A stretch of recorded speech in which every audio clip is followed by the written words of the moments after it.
الله. الحمد لله نحمده ونستعينه ونستغفره ونستهديه ونؤمن به ونتوكل عليه ونعوذ بالله من شرور أنفسنا ومن سيئات أعمالنا. من يهده الله فلا مضل له ومن يضلل فلا هادي له. وأشهد أن لا إله إلا الله وحده لا شريك له وأشهد أن محمدا عبده ورسوله. يا أيها الذين آمنوا اتقوا الله حق تقاته ولا تموتن إلا وأنتم مسلمون.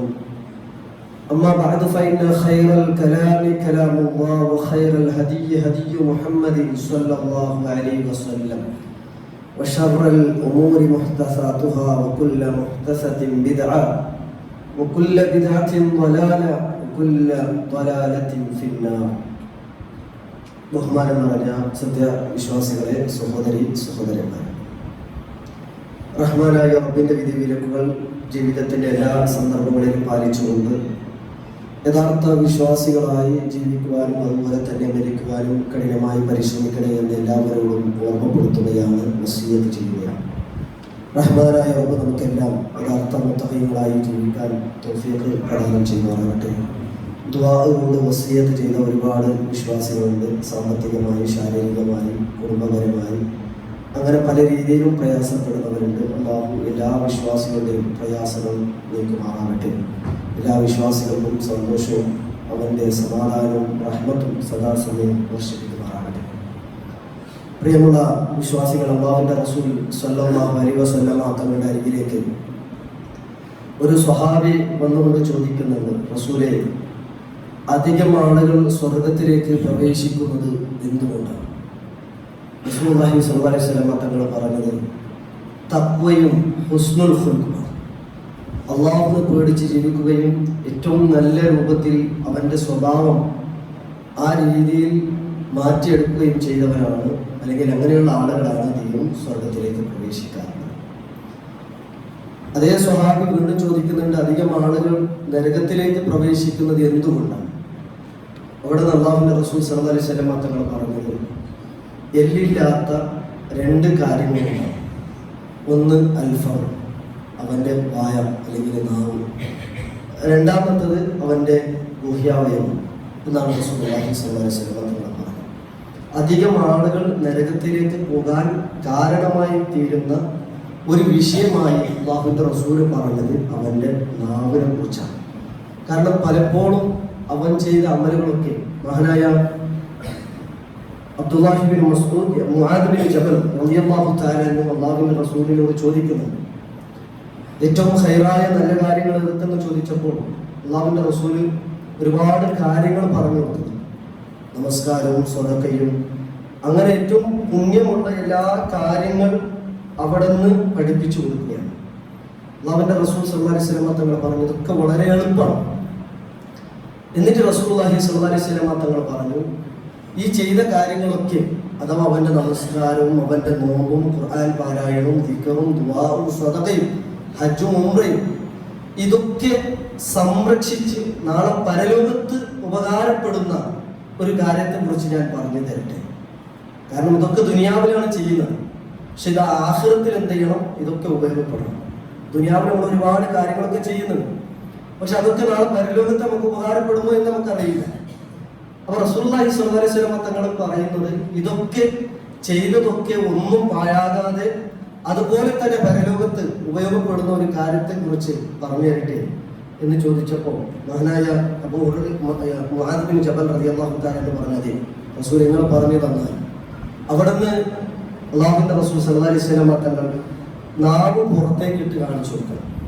ഇതിനെ ആര് സംരക്ഷിച്ചു, അവൻക്ക് അവൻ ചെയ്ത ദുനിയാവിൽ എന്തൊക്കെ ചെയ്തിട്ടുണ്ടോ അതൊക്കെ നാളെ പരലോകത്ത് ഉപകാരപ്പെടുമെന്നാണ് റസൂലുള്ളാഹി സ്വല്ലല്ലാഹു അലൈഹി വസല്ലം തങ്ങൾ പറഞ്ഞത്. ഇതിനെ നിയന്ത്രിക്കണം. നാവിന് ആര് നിയന്ത്രിച്ചോ അവൻക്ക് ഈ ചെയ്ത കർമ്മങ്ങളൊക്കെ നിഷ്ഫലമാകാതെ അതൊക്കെ സംരക്ഷിച്ചുകൊണ്ട് പരലോകത്ത് ഉപകാരപ്പെടും. അപ്പം മുആദ് ബിൻ ജബൽ റളിയല്ലാഹു തആല അല്ലാഹുവിൻ്റെ റസൂലിനോട് ചോദിക്കുന്നുണ്ട്, അള്ളാഹുവിന്റെ റസൂല് സംസാരിച്ചതിന്റെ പേരിൽ അള്ളാഹു നമ്മെ പിടികൂടുന്നു. കാരണം നാവിന്തിനെ ഉപയോഗിക്കുന്നത് സംസാരിക്കാനാണ്. നമ്മളൊരു വാക്ക് പറഞ്ഞതിന്റെ പേരിൽ നാളെ പരലോകത്ത് നമ്മെ പിടികൂടുന്നു. അല്ലാഹുവിന്റെ റസൂൽ സല്ലല്ലാഹു അലൈഹി വസല്ലം തങ്ങൾ വിശദീകരിച്ചു കൊടുത്തത്, അധികം ആളുകൾ നരകത്തിൽ മുഖം കുത്തി വീഴുന്നത് അവന്റെ നാവ് കാരണമെന്നാണ്. അല്ലാഹു കാത്തിരെ സംരക്ഷിക്കുന്നത്. എന്തുകൊണ്ട് നരകത്തിലേക്ക് പോകുന്നത്? മറ്റൊരു സ്വഹാബിന്റെ അടുക്കൽ റസൂലുള്ള പറഞ്ഞത്, അധികം ആളുകൾ നരകത്തിലേക്ക് പോകുന്നത് 2 കാര്യങ്ങളുണ്ട്. അതിലൊന്ന് നാവാണ് പറഞ്ഞത്. ഇവിടെ മുആദ് ബിൻ ജബൽ റളിയല്ലാഹു തആല അൻഹുവിനോട് അല്ലാഹുവിന്റെ റസൂൽ പറയുന്നത്, അധികം ആളുകൾ അല്ലെങ്കിൽ മുഖകുത്തി നരകത്തിലേക്ക് വീഴുന്നത് നാവ് കൊണ്ടാണ് എന്ന് റസൂലുള്ളാഹി സ്വല്ലല്ലാഹു അലൈഹി വസല്ലം തങ്ങൾ പറയുന്നു. മാത്രമല്ല മുൻഗാമികളായ ആളുകൾ പറയുമായിരുന്നു, കുന്നാ നതഅല്ലമു അസ്റംത കമാ നതഅല്ലമുൽ കലാം. നിങ്ങൾ മിണ്ടാതിരിക്കാൻ പഠിക്കുമായിരുന്നു. കമാ നതഅല്ലമുൽ കലാം, നിങ്ങൾ സംസാരിക്കാൻ പഠിക്കുന്നത് പോലെ ഞങ്ങൾ എന്ത് പഠിക്കുമായിരുന്നു? മിണ്ടാതിരിക്കാൻ പഠിക്കുമായിരുന്നു. സംസാരിക്കാൻ പ്രത്യേകിച്ച് പഠിക്കണമെന്നില്ല. ചെറിയ കുട്ടി ഉമ്മാന്റെ വയറ്റിൽ നിന്ന് വന്ന് ഏകദേശം 6 മാസം 1 കൊല്ലമാകുമ്പോൾ കുറച്ചൊക്കെ പദങ്ങളൊക്കെ പഠിക്കും, ഉപയോഗിക്കുന്ന കാര്യങ്ങളൊക്കെ പഠിക്കും. 2 കൊല്ലമാകുമ്പോൾ ആ നാട്ടിലെ ഭാഷയും ആ നാട്ടിലുള്ള അധികം ഉപയോഗിക്കുന്ന വാക്കുകളൊക്കെ അധികം പഠിച്ചിട്ടുണ്ടാവും. അത് ആരും പഠിപ്പിച്ചു കൊടുത്തിട്ടല്ല, സംസാരം കേട്ടിട്ടൊക്കെയാണ് പഠിക്കുന്നത്. പക്ഷെ മിണ്ടാതിരിക്കാൻ പഠിക്കേണ്ടത്. കാരണം സംസാരിക്കാൻ പ്രത്യേകിച്ച് പഠിക്കണമെന്നില്ല. എല്ലാത്തിനും കയറി അഭിപ്രായം പറയുന്ന ആൾക്കാരല്ല.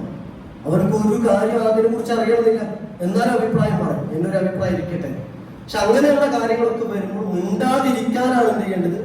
നമ്മൾ പഠിക്കേണ്ടത്. നമ്മളെ തന്നെ പഠിപ്പിക്കേണ്ടത് സുന്ദനാണ്, മിണ്ടാതിരിക്കാനാണ് പഠിപ്പിക്കേണ്ടത്. റസൂലുള്ളാഹി സ്വല്ലല്ലാഹു അലൈഹി വസല്ലം തങ്ങൾ പറഞ്ഞു, മൻ കാന യുഅ്മിനു ബില്ലാഹി വൽ യൗമിൽ ആഖിർ, ആര് അല്ലാഹുവിലും ആഖിറത്തിലും വിശ്വസിക്കുന്നുണ്ടോ, ഫല്യഖുൽ ഖൈറൻ ഔ യസ്മുത്, ഒന്നെങ്കിലും നല്ലത് പറയാം, ഖൈറായി, അല്ലെങ്കിൽ മിണ്ടാതിരിക്കണം. എന്തുകൊണ്ട് അവിടെ അല്ലാഹുവിന്റെ റസൂലിനെ വിശ്വസിക്കുന്നുണ്ട് എന്നല്ല പറഞ്ഞത്. മൻ കാന യുഅ്മിനു ബില്ലാഹി വൽ യൗമിൽ ആഖിർ എന്ന് പറഞ്ഞു. അല്ലാഹുവിലും പരലോകത്തിലും വിശ്വസിക്കുന്നവരെന്നതാണ്. ആരാണ് അങ്ങനെയുള്ള ആളുകൾ? കാരണം പരലോകം ഉണ്ടെന്ന് വിശ്വാസം ഉണ്ടെങ്കിൽ ഇവർക്ക് നിയന്ത്രിക്കാൻ കഴിയുള്ളൂ. അള്ളാഹുവിന്റെ മുന്നിൽ പോയി എനിക്ക് നിൽക്കണം, ഈ ചോദ്യങ്ങൾക്കൊക്കെ മറുപടി പറയണം, ഞാൻ പറഞ്ഞതിനൊക്കെ മറുപടി പറയേണ്ടതുണ്ട് എന്ന ഒരു ചിന്ത ആർക്കുണ്ടോ അവരടുത്ത് പറഞ്ഞത് ഫല്യഖുൽ ഖൈറൻ ഔ യസ്മുത്, നിങ്ങൾ പറയുകയാണെങ്കിൽ സംസാരിക്കുകയാണെങ്കിൽ നല്ലത് സംസാരിക്കും, അല്ലെങ്കിൽ മിണ്ടാതിരുന്നു എന്നാണ് പറഞ്ഞത്. കാരണം അല്ലാഹു സുബ്ഹാനഹു വ തആല പറയുന്നത്, മാ യൽഫിദു മിൻ ഖൗലിൻ ഇല്ലാ റഖീബുൻ അതീദ്, ഒരു വാക്ക് പോലും സംസാരിക്കപ്പെടുന്നില്ല, എല്ലാം റഖീബും അതീദും അത് രേഖപ്പെടുത്തി വെക്കുന്നുണ്ട്. റഖീബ് എന്ന് പറഞ്ഞാൽ സൂക്ഷ്മമായി ഒരു വാക്ക് പോലും മിസ്സാവാതെ, അതീദ് എന്ന് പറഞ്ഞാൽ തയ്യാറായി നിൽക്കുക. കാരണം ഒന്നുപോലും, ഒരു വാക്ക് പോലും, ഒരു ശബ്ദം പോലും നമ്മൾ എന്തെങ്കിലും ചോദിച്ചാൽ കാണും എന്ന് പറയും, അതേന്ന് പറയണമെന്നില്ല. എന്ന് പറഞ്ഞാൽ അതേതാണ്, ആ വാക്ക് പോലും അതുപോലും എഴുതി വെക്കുന്നതാണ്. അതുകൊണ്ടാണ് മഹാനായ ഇമാം അഹ്മദ് ബിൻ ഹംബൽ റഹ്മത്തുള്ളാഹി അലൈഹി മരിക്കുന്ന സമയത്ത്, ആ മലക്കുൽ മൗത്ത് റൂഹ് പിടിക്കുന്ന സമയത്ത് ഒരു വിഷമം എന്ന് പറയുന്നു. അപ്പൊ കൂടെ ഉണ്ടായിരുന്ന ആള് പറയുന്നുണ്ട്, ഈ ആയത്ത് ഓതി കൊടുക്കുന്നത്, എന്ന് പറയുന്ന ആയത്ത് ഓതി കൊടുക്കുന്നത്. കാരണം അതുപോലും രേഖപ്പെടുത്തി വെക്കുന്നതാണ്. അപ്പൊ അതാണ് റസൂലുള്ളാഹി സ്വല്ലല്ലാഹു അലൈഹി വസല്ലം തങ്ങൾ പറഞ്ഞത്, പറയുകയാണെങ്കിൽ എന്ത് ചെയ്താൽ മതി? നല്ല കാര്യം പറഞ്ഞോ, അല്ലെങ്കിൽ മിണ്ടാതിരുന്നോ. ഈ നമ്മൾ പഠിക്കേണ്ട ഏറ്റവും അടിസ്ഥാനപരമായ കാര്യം കഴിഞ്ഞ ഖുതുബയുടെ അവസാന ഭാഗം സൂചിപ്പിച്ചതാണ്. കാരണം ഇന്ന് പലപ്പോഴും എന്തെങ്കിലും പറയണം, അധികം ആളുകളും 1 മിനിറ്റ് കൂടിപ്പോയ അവരുടെ കാര്യം സംസാരിക്കും, ആരോഗ്യത്തിന്റെ കാര്യങ്ങൾ ഇങ്ങനെ സംസാരിക്കും. അത് കഴിഞ്ഞുള്ളത് പിന്നെ അവരെ വിഷമിപ്പിക്കുന്ന കാര്യം. ചിലപ്പോൾ കുറേയൊക്കെ പഠിച്ചിട്ടുണ്ടാവും, അവന്റെ ഗ്രാജുവേറ്റ് ഒക്കെ കഴിഞ്ഞിട്ടുണ്ടാവും, ജോലി കിട്ടിയിട്ടുണ്ടാവും. അപ്പൊ പിന്നെ ചോദിക്കുന്നത് ഇപ്പൊ ആ വിഷമത്തിലേക്ക് നടക്കാം, ജോലി ശരിയായില്ലല്ലോ എന്നൊരു വിഷമത്തിലേക്ക് നടക്കാം. അപ്പൊ അപ്പൻ്റെ അടുത്ത് പിന്നെ ചോദിക്കുന്നത് എന്താ? ജോലി ശരിയായില്ലല്ലേ, അപ്പൊ ആ കോഴ്സ് ചെയ്യേണ്ടില്ല, ഈ കോഴ്സ് എടുത്താൽ മതിയായിരുന്നതാണ്. ഒക്കെ പഠിച്ചു കഴിഞ്ഞ് ഒക്കെ തീർന്നിട്ടുണ്ട്, അവരുടെ പഠനകാലം കഴിഞ്ഞ ശേഷം അവരുടെ അടുത്ത് വീണ്ടും പറയാം, ആ കോഴ്സ് വേണ്ട, ഇനി കോഴ്സ് എടുത്താൽ മതിയായിരുന്നു. ഇങ്ങനെ പറഞ്ഞ് എന്ത് ചെയ്യും, പല ആളുകളും വിഷമിപ്പിക്കും എന്നാണ് നമുക്ക് പലപ്പോഴും കാണാൻ സാധിക്കുന്നത്. അതുപോലെ തന്നെ ചെറുപ്പം മുതൽ തന്നെ അത് കേട്ടു വരാം. ചെറുപ്പം മുതൽ തന്നെ ഇപ്പൊ ഉമ്മ ചിലപ്പോൾ നല്ല വെളുത്തുണ്ടാവും, ഉപ്പ ചിലപ്പോൾ കുറച്ചും കറുത്തുണ്ടാവും. അപ്പൊ ആ കുട്ടി ചിലപ്പോൾ വെളുത്തിന്റെ കറുത്തിട്ടുണ്ടെങ്കിൽ ആ ഉമ്മാന്റെ കളറാണ്, ഉപ്പാന്റെ കളറാണ് ഒക്കെ ഇങ്ങനെ പറഞ്ഞ് എന്ത് ചെയ്യും, വളരെ ഗൗരവമുള്ള കാര്യങ്ങൾ. ആ കുട്ടി ഇത് കേട്ട് വളരാണ്. ആ കുട്ടിന്റെ മനസ്സിൽ ഇത് തന്നെ ഇങ്ങനെ നിലനിൽക്കുകയാണ്. ഞാൻ കറുത്തിട്ടാണ്, ഞാൻ കറുത്തിട്ടാണ്, അല്ലെങ്കിൽ ഞാൻ വെളുത്തിട്ടാണ്, അല്ലെങ്കിൽ ഒന്ന് പല്ല് കുറച്ചെടുത്തിട്ടുണ്ടാവും, അതിനെ പറഞ്ഞ് വിഷമിപ്പിക്കാം. അല്ലെങ്കിൽ എന്തെങ്കിലും ഒരു പോരായ്മ ഉണ്ടാവും. ഇല്ലാത്ത ആളുകൾ ആരാണുള്ളത്? എന്തെങ്കിലും ഒരു പോരായ്മ ഒരു മനുഷ്യനുണ്ടാവും. ഇതൊക്കെ മനുഷ്യന്റെ കയ്യിലുള്ളതാണ്, അല്ലല്ലോ. റഹ്മാനായ റബ്ബല്ലേ അഹ്സനുൽ ഖാലിഖ് എന്ന് പറഞ്ഞു. അള്ളാഹു സൃഷ്ടിക്കുന്നതിൽ ഏറ്റവും അഹ്സനായവനാണ്. ഓരോ സൃഷ്ടിപ്പിന്റെ പിന്നിലും അള്ളാഹുവിന്റെ ലക്ഷ്യങ്ങളുണ്ടാവും, അള്ളാഹുവിന്റെ ഹിക്മത്ത് ഉണ്ടാവും. ഇതിനെ ചോദ്യം ചെയ്യാം. എന്നിട്ട് ഇത് പറഞ്ഞ് ആ കുട്ടികളെ ചെറുപ്പം മുതലേ വിഷമിപ്പിച്ച് ഇവൻ ഇങ്ങനെ വലുതാകുന്നതനുസരിച്ച് ഈ വിഷമപ്പന്റെ മനസ്സിൽ ഇങ്ങോട്ട് എഴുതി വെച്ച് കൊണ്ടാവും. പക്ഷെ ഇതിങ്ങനെ മാറിയില്ലതാണ്. അതുകൊണ്ട് വളരെ സൂക്ഷിക്കണം. കാരണം ഇതൊക്കെ നാവ് കൊണ്ട് ഉണ്ടാക്കുന്ന അപകടങ്ങളാണ്. ഇത് നമ്മൾ മനസ്സിലാക്കണം. വീട്ടില് കല്യാണ പ്രായത്തിയ പെൺകുട്ടികളുണ്ടാവും. അപ്പോ അയാളടുത്ത് ചോദിക്കും, അല്ലെങ്കിൽ കല്യാണ പ്രായം എത്തിയ ആൺകുട്ടികളുണ്ടാവും. ഒന്നും കല്യാണം ശരിയായില്ലേ, ഇപ്പൊ എത്രയായി വയസ്സ്, എന്നിട്ട് ഇവനക്ക് എന്ത് ചെയ്യാനാണ്? ഇവന് എന്ത് ചെയ്യാനാ? ഇപ്പൊ വയസ്സറിഞ്ഞ് കല്യാണം ശരിയായില്ല എന്ന് ചോദിച്ച് എന്ത് ചെയ്യാനാണ്? അള്ളാഹുവിന്റെ റസൂൽ സല്ലല്ലാഹു അലൈഹി വസല്ലം തങ്ങൾ പറഞ്ഞത് അഹബ്ബുൽ അഅമാലി ഇലല്ലാഹ്, അള്ളാഹുവിന് ഏറ്റവും ഇഷ്ടമുള്ള അമൽ എന്ന് പറഞ്ഞാൽ സുറൂറുൻ തുദ്ഖിലു അലൽ മുസ്ലിം, ഒരു മുസ്ലിമിന്റെ ഹൃദയത്തിന് മനസ്സിന് സന്തോഷം ഉണ്ടാക്കി കൊടുക്കുന്നതാണ്. അത് ചോദിച്ചു വിഷമിപ്പിക്കാനല്ല. പക്ഷെ നല്ല ആലോചനകൾ ഉണ്ടെങ്കിൽ പറഞ്ഞു കൊടുക്കാം, നല്ല കാര്യങ്ങൾ ഉണ്ടെങ്കിൽ പറഞ്ഞു കൊടുക്കാം. ഇങ്ങനെ ഒരു ബന്ധം കേട്ടോ, നിങ്ങളൊന്ന് ആലോചിച്ചു ഇത് ശരിയാവും. അല്ലെങ്കിൽ അള്ളാന്റെ തീരുമാനം, അള്ളാന്റെ കള്ള, അള്ളാന്റെ കതിർ എപ്പോഴാണ് അപ്പോൾ ശരിയാവും. അതിന്റെ പകരം എന്ത് ചെയ്യാണ് യഥാർത്ഥത്തിൽ വിഷമിപ്പിക്കാൻ. ഇതൊക്കെ നാവ് കൊണ്ട് നാളെ പരലോകത്ത് നമ്മുടെ പ്രവർത്തനങ്ങളൊക്കെ നഷ്ടപ്പെടുമെന്നതിൽ യാതൊരു സംശയം. അതുകൊണ്ടാണ് ഖുർആൻ പറഞ്ഞത് വഖൂലു ലിന്നാസി ഹുസ്ന, നിങ്ങൾ ആളുകളടുത്ത് നല്ലത് സംസാരിക്കും. വഖൂലു ഖൗലൻ മഅറൂഫ വഖൂലു ഖൗലൻ സദീദ, നല്ല വാക്കുകൾ, നേരായ വാക്കുകൾ, വിഷമിപ്പിക്കാത്ത വാക്കുകൾ പറയൂ എന്ന് വീണ്ടും വീണ്ടും ഖുർആൻ ആവർത്തിച്ച് പറയുന്നത് എന്തിനു വേണ്ടിയിട്ടാണ്? നമ്മുടെ ജീവിതത്തിൽ ഇതൊക്കെ ഉൾക്കൊള്ളാനാണ്. ഒന്ന് കച്ചവടം, ഏത് കച്ചവടം തുടങ്ങിയാലും ചില ആൾക്കാർ അത് ശരിയാകാതെ അത് പൊട്ടി മാലിശാണ്. അപ്പൊ പിന്നെ നമ്മള് ഈ സങ്കടത്തിലായിരിക്കും, നഷ്ടമായ അല്ലെങ്കിൽ കച്ചവടം നഷ്ടപ്പെട്ട സങ്കടത്തിലായിരിക്കും പോലുണ്ടാവും. അപ്പൊ വീണ്ടും പോലെ എടുത്ത് ചോദിക്കാം, ഇതൊക്കെ പൊളിഞ്ഞില്ലേ? ഇതിപ്പോ എന്താ പൊളിഞ്ഞപ്പനെ കൊടുക്കും? ഒന്നും കൊടുക്കരുത്. ആ പൊളിഞ്ഞ പൈസ അല്ലെങ്കിൽ നഷ്ടമായ പൈസ പോലെ കൊടുക്കുമോ? ഇല്ല. എന്നിട്ടിത് പറയുകയാണ്. ഇത് വളരെ ഗൗരവത്തിൽ നമ്മൾ മനസ്സിലാക്കേണ്ട ഏറ്റവും പ്രധാനപ്പെട്ട കാര്യമാണ്. അത് മാത്രമല്ല, ഞാൻ കഴിഞ്ഞ ഖുതുബയിൽ പറഞ്ഞാല് ചില ആൾക്കാർ എങ്ങനെ പറഞ്ഞാല് ഇവര് മെലിഞ്ഞിട്ടുണ്ടോ, തടിച്ചിട്ടുണ്ടോ, അല്ലെങ്കിൽ കറുത്തിട്ടുണ്ടോ, വെളുത്തിട്ടുണ്ടോ. ചില ആൾക്കാർക്ക് പെട്ടെന്ന് മുടി കൊഴിഞ്ഞു പോകുന്നതാണ്. ചില ആൾക്കാർ ആ വിഷമത്തിലായിരിക്കും. അപ്പൊ മുടി കൊഴിഞ്ഞു പോവാ, എന്താ ചെയ്യാന്ന് പറഞ്ഞിട്ട് ഇങ്ങനെ സങ്കടപ്പെടുമ്പോ മുടിയൊക്കെ പോകുന്നുണ്ടല്ലേ? അത് ചോദിച്ചിട്ട് പിന്നെ എന്താ നേട്ടം? അള്ളാന്റെ തീരുമാനപ്രകാരം അത് പോവാണ്. അല്ലെങ്കിൽ അള്ളാന്റെ തീരുമാനപ്രകാരം എല്ലാം ചെയ്യുക. നമ്മുടെ ബോഡിന്റെ കൺട്രോൾ ആരുടെ കയ്യിലാണ്? പടച്ച റബ്ബിന്റെ കയ്യിൽ. നമുക്ക് ചെയ്യാൻ പറ്റുന്ന ചെയ്യും. ഇവന് ആ വിഷമത്തിലും ആ സങ്കടത്തിലും നടക്കുമ്പോൾ വീണ്ടും വീണ്ടും വിഷമിപ്പിക്കുന്ന ആളുകളുണ്ട്. 5 വക്ത് നമസ്കരിക്കുന്ന നല്ല ദീനിയായി ജീവിക്കുന്ന ആളുകളുടെ ഇടയിലാണ് ഈ പലപ്പോഴും ഈ വിഷയങ്ങൾ ഉണ്ടാവും. വളരെ ഗൗരവത്തിൽ നമ്മൾ കാണും. അതുകൊണ്ട് പറയുന്നത് ഫല്ലകുൽ ഖൈറൻ ഔ ലിയസ്മുത്, പറയാണെങ്കിൽ നല്ല എത്ര നല്ല കാര്യങ്ങൾ പറയണം. ആൾക്കാരെ സന്തോഷിപ്പിക്കുന്ന, അവർക്ക് സമാധാനം കൊടുക്കുന്ന ഇത്തരം കാര്യങ്ങൾ പറയണം. പക്ഷെ മനുഷ്യന്മാർക്ക് ഇതൊക്കെ ഇല്ല.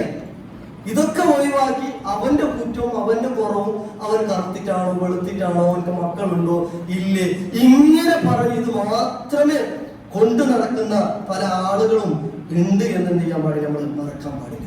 മഹാനായ അബ്ദുല്ലാഹി ഇബ്നു മസ്ഊദ് റളിയല്ലാഹു തആല പറയാം, ഒരു നായി എന്ന് പോലും വിളിക്കുന്നത് ഞാൻ പേടിക്കുന്നു. എന്തിനെന്ന് പറഞ്ഞാൽ ഞാൻ നാളെ നായായി മാറുന്ന പേടി കൊണ്ട് ഒരു നായ, ഒരു പട്ടി എന്ന് വിളിക്കുന്നത് പോലെ ഞാൻ പേടിക്കാണ് എന്ന് അബ്ദുല്ലാഹി ഇബ്നു മസ്ഊദ് റളിയല്ലാഹു തആല പറയാം. കാരണം പട്ടിയില്ലാത്തതുകൊണ്ടല്ല, പക്ഷെ അതിന്റെ പേരിൽ അങ്ങനെ ആവട്ടെ. മഹാനായ ഇബ്നു സീരീൻ റഹ്മത്തുള്ളാഹി അലൈഹിയുടെ ചരിത്രത്തിൽ കാണാൻ സാധിക്കും. അദ്ദേഹത്തിന് 40 വർഷം കഴിഞ്ഞതിന് ശേഷം അദ്ദേഹം ഒരു കാരണം കൊണ്ട് ജയിലടക്കപ്പെടാം. അപ്പൊ അദ്ദേഹം അന്ന് പറയുന്നുണ്ട്, 40 വർഷങ്ങൾക്ക് മുമ്പ് ഒരു മനുഷ്യനെ ഞാൻ മിസ്കീനാണ് അല്ലെങ്കിൽ ദരിദ്രനാണ് എന്ന്, ഞാൻ മുഫ്ലിസ് ആണെന്ന് പറഞ്ഞിട്ടുണ്ട്. അതിന്റെ അന്ന് പറഞ്ഞ് അല്ലെങ്കിൽ ആ പറഞ്ഞ് കളിയാക്കിയതിന്റെ പേരിൽ അള്ളാഹു 40 വർഷങ്ങൾക്ക് ശേഷമാണ് എന്ത് ചെയ്തത്? അള്ളാഹു എന്നെ ജയിലിൽ അടച്ചത് എന്ന് മഹാനായ ഇബ്നു സീരീൻ റഹ്മത്തുള്ളാഹി അലൈഹി പറയുന്നു. എത്ര ഗൗരവം!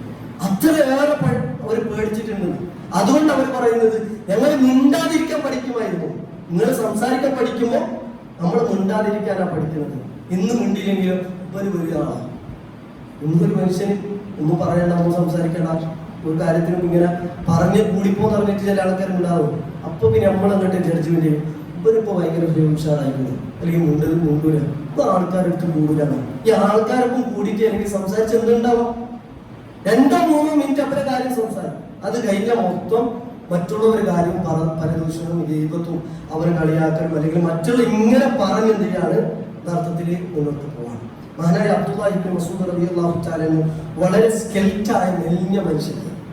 ഒരിക്കലും മരത്തുമേൽ കയറിയപ്പോൾ നല്ലൊരു കാറ്റ് വീശിയപ്പോൾ അദ്ദേഹത്തിന്റെ 2 കാലുകൾ ഇങ്ങനെ അനങ്ങി. അപ്പോൾ കൂടെ സ്വഹാബാക്കളൊന്ന് ചിരിച്ചു പോയി. അല്ലാഹുവിന്റെ റസൂൽ സല്ലല്ലാഹു അലൈഹി വസല്ലം തങ്ങളുടെ മുഖങ്ങൾ ചോർത്ത് റസൂലുള്ളാഹി സ്വല്ലല്ലാഹു അലൈഹി വസല്ലം തങ്ങൾ പറയുന്ന ഒരു കാര്യം, അസ്കലു ഫിൽ മീസാൻ ഇൻദല്ലാഹി മിൻ ജബൽ ഉഹുദ്.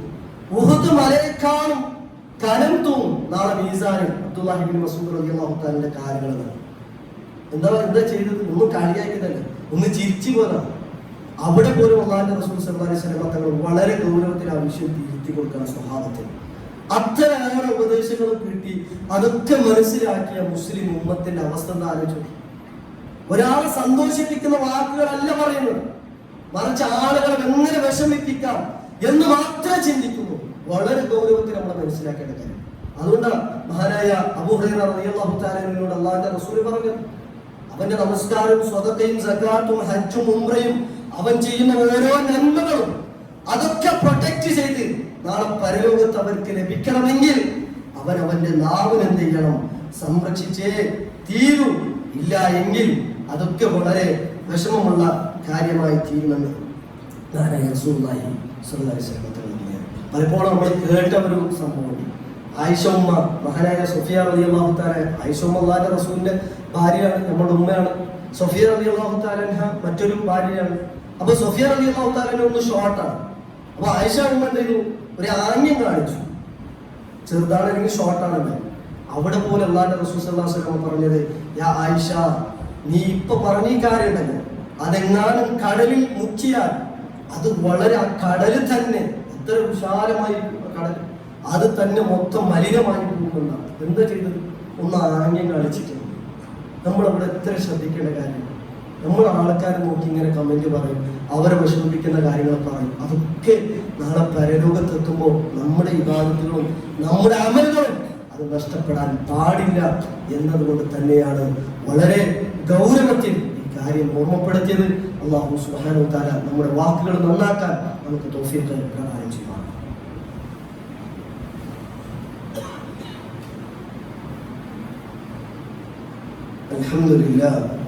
الحمد لله الذي هدانا لهذا وما كنا لنهتدي لولا أن هدانا الله. أيها الإخوان والأخوات أوصيكم وإياي ثانيا بتقوى الله. അള്ളാഹുവിനെ പേടിച്ചുകൊണ്ട് ജീവിക്കണമേ എന്ന് ഒരിക്കൽ കൂടി ഓർമ്മപ്പെടുത്തുകയാണ്, വസിയത്ത് ചെയ്യുകയാണ്. അള്ളാഹുവിന്റെ റസൂൽ സല്ലല്ലാഹു അലൈഹി വസല്ലം തങ്ങൾ പറയാം, എല്ലാ പകലുകളിലും രാവിലെ ആയിക്കഴിഞ്ഞാൽ ഒരു മനുഷ്യന്റെ അവയവങ്ങൾ മുഴുവനും എന്ത് ചെയ്യും? അവന്റെ നാവിന് നേരെ തിരിയും. എന്നിട്ട് പറയും, ഇത്തഖില്ലാഹ ഫീനാ, ഞങ്ങളുടെ കാര്യത്തിൽ നീ അള്ളാഹുവിനെ പേടിക്കണം, അല്ലെങ്കിൽ നീ പേടിക്കണം നമ്മുടെ കാര്യത്തിൽ. കാരണം നാവ് കൊണ്ട് നാളെ പരലോകത്തും ശിക്ഷിക്കപ്പെടുന്നത് മൊത്തം ശരീരത്തിനാണ്. ചെയ്യുന്ന പാപങ്ങൾ മുഴുവനും നാവായിരിക്കും. അപ്പൊ നാവ് കൊണ്ടായിരിക്കും മുഴുവൻ ശരീരങ്ങളും നാളെ ശിക്ഷിക്കപ്പെടും. അതുകൊണ്ട് ആ കാര്യം എന്ത് ചെയ്യണം? നീ സൂക്ഷിക്കണം. നിന്നെ കൊണ്ട് ആശ്രയിച്ച് നിലനിൽക്കുകയാണ്. ആ ദുനിയാവിൽ അങ്ങനെ തന്നെയാണ്. കാരണം ഒരു വാക്ക് തെറ്റിപ്പോയാൽ അല്ലെങ്കിൽ ഓരോ വാക്ക് പറയേണ്ടത് അല്ലാത്ത സ്ഥലത്ത് പറഞ്ഞു കഴിഞ്ഞാൽ ചില അടിയിട്ട് നാവിനല്ല, അവന്റെ ശരീരത്തിനായിരിക്കും. അപ്പൊ ശരീരമാണ് ആ മുഴുവൻ പ്രയാസം ഏറ്റുവാണ്. പരലോകത്ത് അതുകൊണ്ടാണ് എല്ലാ ദിവസവും രാവിലെ അങ്ങനെ ഉണ്ടാവുന്ന റസൂലുള്ളാഹി സ്വല്ലല്ലാഹു അലൈഹി വസല്ലം തങ്ങൾ പറയാണ്. എന്നിട്ട് ശരീരത്തിന് മുഴുവൻ അവയവങ്ങൾ പറയുന്ന നാവിനോട്, നീ നേരെയായാൽ ഞങ്ങൾ നേരെയായി, നീ ചീത്തയായാൽ ഞങ്ങളും എന്തെങ്കിലും തെറ്റിപ്പോകും, അല്ലെങ്കിൽ ഞങ്ങളും ചീത്തയാവും എന്ന് നാവിനോട് ശരീരത്തിന് മുഴുവൻ അവയവങ്ങളും പറയുന്നത് അല്ലാഹുവിന്റെ റസൂൽ സ്വല്ലല്ലാഹു അലൈഹി വസല്ലം തങ്ങൾ പറയും. അതുകൊണ്ട് പ്രിയമുള്ളവരെ, എല്ലാ കാര്യവും നമ്മൾ മനസ്സിലാക്കിയ പഠിച്ച അല്ലെങ്കിൽ നമുക്കറിയുന്ന എല്ലാ കാര്യവും എല്ലാ സ്ഥലത്തും പറയാനുള്ളതല്ല. അത് നമ്മൾ മനസ്സിലാക്കി. ചില ആൾക്കാരെങ്ങനെ നമ്മൾ കുറേ കാര്യം പഠിച്ചിട്ടുണ്ടാവും, അതിന്റെ സാഹചര്യ സന്ദർഭങ്ങളൊന്നും നോക്കില്ല, അതൊക്കെ നോക്കി കണ്ട സ്ഥലത്തൊക്കെ പറയും. അതുകൊണ്ട് തെറ്റ് തിരുത്താൻ പോലും പറഞ്ഞപ്പോൾ പറഞ്ഞത് എല്ലാവരും മുന്നിലല്ല തെറ്റ് തിരുത്തേണ്ടത്. അവന്റെ ഒരു തെറ്റുണ്ടെങ്കിൽ അതെന്ത് ചെയ്യാം? രഹസ്യമായി വിളിച്ചെന്ത് ചെയ്യാം? അവന്റെ തെറ്റ് പറഞ്ഞു കൊടുക്കാം. കാരണം നമുക്ക് എന്തുള്ളൂ, നാലാൾ അറിയിക്കലല്ലല്ലോ, അവന്റെ തെറ്റ് തിരുത്തണമെന്നല്ലേ. അതുകൊണ്ടാണ് പറഞ്ഞത് പണ്ഡിതന്മാരെ നമ്മളെ കുട്ടികളുടെ കാര്യം പറയുന്നിടത്ത് ചില പണ്ഡിതന്മാരെ പറഞ്ഞിട്ടാണ് ചില കുട്ടികളൊക്കെ മാതാപിതാക്കൾ എന്ത് ചെയ്യും?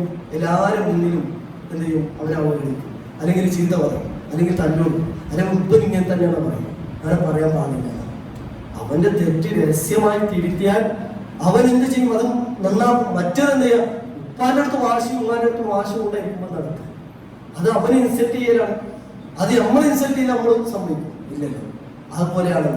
അതുകൊണ്ടാണ് പറഞ്ഞത് എല്ലാ കാര്യം എല്ലാ സ്ഥലത്തും പറയാനുള്ളതല്ല. ആ സ്ഥലത്ത് പറയേണ്ട ആ കാര്യങ്ങളുണ്ട്, അത് അവിടെ പറയാ. അങ്ങനെ ആ രീതിയിൽ നമ്മുടെ നാവ് പണ്ഡിതന്മാര് പറയുന്നത് കാണാൻ സാധിക്കും. സംസാരിക്കുന്നതിന് മുമ്പ് ആലോചിക്കണം. ഇത് സംസാരിച്ച് എന്തെങ്കിലും നേട്ടമുണ്ടാവും. ഇനിയിപ്പോ ഒരു കാര്യത്തിൽ അവർക്ക് ബോധ്യപ്പെടുന്നില്ല, ഈ പറഞ്ഞതുകൊണ്ട് എനിക്കെന്തെങ്കിലും ഹൈറുണ്ടോ ഇല്ലേ, അവൻക്കത് ബോധ്യപ്പെടുന്നത് വരെ അവൻ ഉണ്ടാതിരിക്കുന്നതാണ്. പറഞ്ഞതിന് ശേഷം ആലോചിക്കേണ്ടതാണ്. അതുകൊണ്ട് അള്ളാഹുവിന്റെ റസൂൽ സ്വല്ലല്ലാഹു അലൈഹി വസല്ലം തങ്ങളുടെ അരികിലേക്ക് ഒരു മനുഷ്യൻ വന്നുകൊണ്ട് പറയാ, റസൂലേ, എനിക്ക് വളരെ കുറച്ച് ചുരുങ്ങിയ രൂപത്തിൽ ചില കാര്യങ്ങൾ പെട്ടെന്ന് പറയാം. അതിലൊരു കാര്യം അള്ളാഹുവിന്റെ റസൂൽ സ്വല്ലല്ലാഹു അലൈഹി വസല്ലം തങ്ങൾ പറഞ്ഞത്, നീ ഒരു വാക്ക് പറയരുത്. നാളെ പോയി മാപ്പ് ചോദിക്കുന്ന പോലത്തെ ഒരു കാര്യം പറയരുത്. ചില ആൾക്കാരെല്ലാം പറയും, എന്നിട്ട് കുറെ കഴിഞ്ഞിട്ട് കുടിച്ചു പറയും, അല്ലെങ്കിൽ പിന്നെ കിട്ടിയ പറയും, ഞാൻ പറഞ്ഞതിന് വിഷമമുണ്ടെങ്കിൽ അതൊന്ന് പൊരുത്തപ്പെടും. അതുകൊണ്ടാണ് പറഞ്ഞത്, പറയുന്നതിന് മുമ്പ് ആലോചിക്കുന്നത് പറയാൻ പാടുണ്ടോ ഇല്ലേ. അതിന് നമുക്ക് മനസ്സിലാവും, ഇതിപ്പോ പറയാൻ പറ്റിയ പറഞ്ഞാൽ ഇതുകൊണ്ട് ഹൈറുണ്ടോ ഇല്ലേ എന്ന് ബോധ്യപ്പെട്ടില്ലെങ്കിലും ഹൈറുണ്ട് എന്ന് ബോധ്യപ്പെടുന്നത് വരെ പറയേണ്ടതാണ്. പറഞ്ഞതുകൊണ്ട് ഇപ്പൊ നമ്മളെല്ലാ കാര്യത്തിലും എല്ലാം പറഞ്ഞതുകൊണ്ട് ഒരു നേട്ടം നമുക്കില്ല. അത് നമ്മൾ മനസ്സിലാക്കുക, അത് തിരുത്തി. കാരണം നമ്മുടെ നിസ്കാരം എല്ലാം നാളെ പരലോകത്ത് ഉപയോഗപ്പെടണമെന്നാണ്, ഒന്നുപോലും നഷ്ടപ്പെടാതിരിക്കുന്ന. അതൊക്കെ ഉപകാരപ്പെടണമെങ്കിൽ നമ്മുടെ നാവിന് നമ്മൾ എന്ത് ചെയ്യണം, അത് നിയന്ത്രിച്ചേ തീരൂ. അത് നമ്മുടെ ക്യാമ്പസിലായാലും വീട്ടിലായാലും നമ്മുടെ പ്രവർത്തകരോടായാലും അല്ലെങ്കിൽ എവിടെയാണെങ്കിലും നാവിന് എന്ത് ചെയ്യാം, നമ്മൾ പ്രൊട്ടക്ട് ചെയ്യുക. പറയുകയാണെങ്കിൽ നല്ലത് പറഞ്ഞു, അല്ലെങ്കിൽ മിണ്ടാതിരുന്നോ. പറഞ്ഞതുകൊണ്ട് എനിക്ക് കാര്യമുണ്ട്, ആഖിറത്തിൽ അതുകൊണ്ട് നേട്ടമുണ്ടെങ്കിൽ അത് പറഞ്ഞാൽ മതി. എല്ലാത്തിനും കയറി എന്ത് ചെയ്യേണ്ട, അഭിപ്രായം പറയേണ്ട. അങ്ങനെ പറഞ്ഞു കഴിഞ്ഞാൽ ചിലപ്പോൾ ദുനിയാവിലൊക്കെ ആൾക്കാർ ചിരിക്കാനും കമന്റ് പറയാനൊക്കെ ഉണ്ടാവും. പക്ഷെ നമ്മുടെ പരിഗണനയാണ് നഷ്ടപ്പെടുക എന്ന തിരിച്ചറിവ് നമുക്കുണ്ടാവുക. അല്ലാഹു സുബ്ഹാനഹു വ തആല അനുഗ്രഹിക്കുമാറാകട്ടെ. അല്ലാഹുമ്മ ഗ്ഫിർ ലിൽ മുഅ്മിനീന വൽ മുഅ്മിനാത്ത് വൽ മുസ്ലിമീന വൽ മുസ്ലിമാത്ത്. റബ്ബനാ ഹബ് ലനാ മിൻ അസ്വാജിനാ وذرياتنا قرة أعين واجعلنا للمتقين إماما. ربنا آتنا في الدنيا حسنة وفي الآخرة حسنة وقنا عذاب النار. آمين برحمتك يا أرحم الراحمين.